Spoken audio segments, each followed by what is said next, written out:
jam Coros Space Pro baru je launching hujung tahun 2024. Jam ni kira kesinambungan daripada Coros Space 3 yang famous dengan collaboration dengan Kipchoge, iaitu jago marathon dunia. Dengan datangnya beberapa update terbaru daripada Coros untuk model Space Pro ni, ia boleh dikatakan game changer untuk menakluki market sport watch, mengatasi pencabar-pencabar daripada brand lain. Apa yang menarik? Jom kita bahaskan. Daripada segi design, dia tak banyak berubah daripada Coros Space 3. Sizing agak besar sikit, yang mana berarti display dia bukannya dia ambil copy paste daripada Space 3. Pasal display, nanti kita cerita. Basically overall, design dia simple je. Datang pula dengan color-color yang basic, hitam, navy dan juga putih. Okay, yang aku punya ni aku tengah pakai adalah navy. Yang critical pasal design dia adalah bezel dia ni walaupun mengelilingi glass, tapi dia tak cover glass tu. Yang mana kalau kita letak jam ni cara terbalik, glass tu akan terdedah kepada cala. Aku pun heran dengan Coros ni, tak boleh ke tinggikan sikit bezel tu? Jam dah mahal, walaupun orang kata jam ni budget, tapi pada aku 1000 lebih kira mahal lah. Function bezel ni mainly adalah untuk protect glass, but unfortunately idea Coros tak sama dengan idea aku. Glass pula masih belum sapphire type. Non sapphire ni yang bagusnya dia tak berita lah, kalau kau terlanggar apa-apa dia akan cala, tapi dia takkan shattered, dia takkan tiba-tiba retak and berderai. Boleh digunakan untuk jangka masa panjang lah. Tapi whatever it is, aku dah beli pun tempered glass, murah je, RM3 dekat Shopee ada.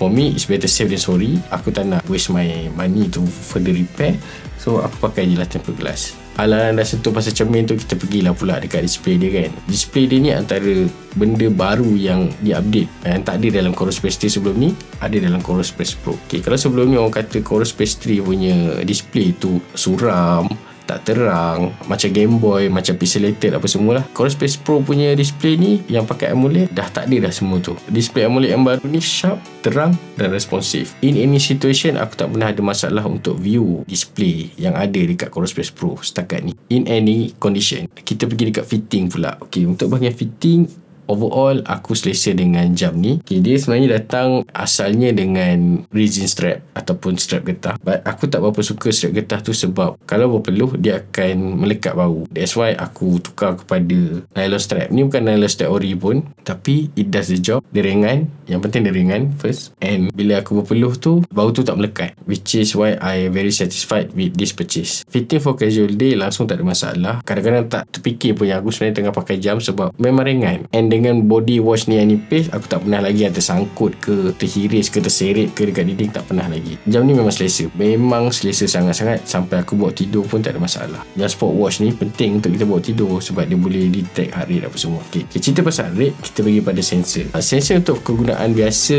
heart rate pada aku on point. Cuma waktu aku buat aktiviti macam running, ada delay 3 saat macam tu lah. Aku start tekan, lepas 3 saat baru aku nampak macam heart rate aku tu respon pada apa yang aktiviti aku tengah buat sekarang ni. But I think it's understandable. Mungkin the computing is immediate, cuma the display yang lag behind sikit. Acceptable, not a deal breaker for me. Sleep tracking dia pada aku quite off juga, sebab ada masa aku tengok, aku yakin aku tidur, tapi dia still evaluate aku sebagai awake. Aku okay lagi kalau dia miss out between deep sleep dengan light sleep apa semua, tapi awake dengan sleep tu pada aku tak sepatutnya salah lah.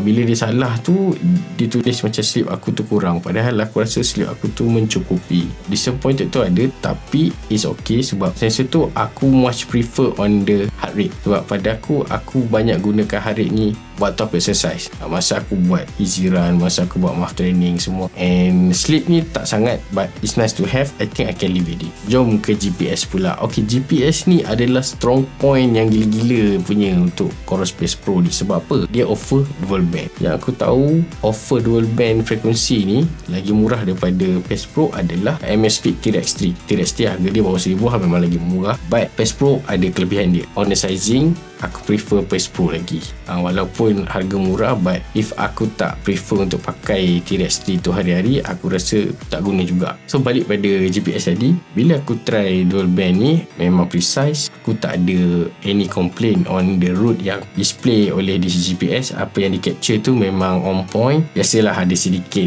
kiri kanan tu, tapi tak adalah sampai ke longkang. Aku tengok, Alhamdulillah, experience aku untuk dual band frekuensi ni memang mantap. Aku tak test lagi frekuensi-frekuensi lain yang auto yang single band. Kalau korang ada test dan okey, beritahu sebab. Takkan untuk daily run nak pakai 2 band je, mana tahu kan nak save bateri. So beritahu korang punya update untuk GPS dekat bawah, komen kat bawah. Okay, distance dia pun accurate. Macam aku masuk race 10 km kan, bila aku check balik antara distance yang captured dalam jam dengan distance yang di-advertise oleh organizer, sama 10 km. So I have no issues whatsoever in terms of GPS. Yang lagi bestnya GPS dia ni integrate very well dengan offline mapping yang di offer untuk PES Pro ni. Sebelum ni tak ada tau. Dalam PES Pro ni ada. Sebelum ni ada kat Apex 2 Pro. Yang itu kira macam first trial dia and nampak clunky, but surprisingly dekat PES Pro ni mapping dia cun gila. Very responsive, very on point. Masa aku navigate tu aku tak risau, dan any turn yang aku buat seamless without any doubt. Aku tak payah buang masa kiri ke nak ke kanan ke. Aku tahu kalau aku tunjuk ni terus, aku tahu jalan apa yang akan ke kiri, jalan apa yang akan ke kanan, nak balik pergi mana, nak terus pergi mana. Aku tak ada doubt.